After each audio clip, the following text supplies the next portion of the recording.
Jewish. Why do some Jews wear the ringlet-like curls with black hats? So typically, Jews who wear that are, we would call Orthodox or ultra-Orthodox. The curls, there's a commandment in the Hebrew Bible not to cut hair. Not all Jews follow it. But a lot of that really comes to kind of a level of devotion to God. And some choose to express that more openly than others. How would you describe this country's acceptance and views on Jews?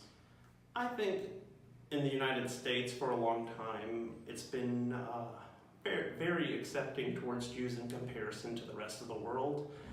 I think what we've seen within the past 2 years is that there's been an upticking of anti-Semitism. There's always been anti-Semitism, it's been everywhere. But in the US, it hasn't been as open or as expressed as it has prior to a few years ago. And with the increasing acts of white nationalism and white supremacy, we saw it build up to what was then the Pittsburgh Tree of Life Synagogue massacre. But I still am confident that Americans will, seek to combat white supremacy and, help the targeted groups. As someone with white skin, you get categorized into someone who has white privilege. Do you think this is true or fair? I think that's a very complicated question. Part of that is because of Jewish history. It is a long history of oppression, being expelled, and even mass murder. And in the Holocaust, 6 million European Jews were murdered.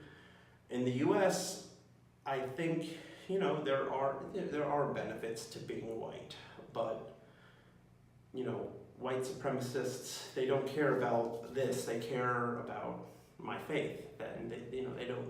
White supremacists don't consider me white because I'm Jewish. They see Jewish as another race.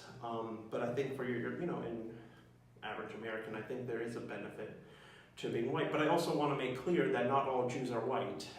In fact, there are many Jews who are Jews of color, who are from Africa, Middle East, and other places. So you remember, Judaism, it's not like a race, it's people, it's religion, and there were Jews of many colors and many stripes from all over the world. Do you get uncomfortable when your history is discussed in school? It depends on, I guess, the context of the conversation. I think it's certainly something that has to be talked about, because one of the lessons we take from the Holocaust is what happens when you let bias and hate go unchecked. And I mean, that led to the deaths of 6 million Jews and traumatized millions more. And I think it's something we have to talk about, but what makes me uncomfortable is sometimes in those conversations I get spoken over, or other people put in their opinions and not really ask how I feel about that, and that part makes me uncomfortable. But in the grand scheme, I think it's important that we have these conversations, but make sure that we include voices of people who were affected, who think about this stuff a lot more than the average or the other person.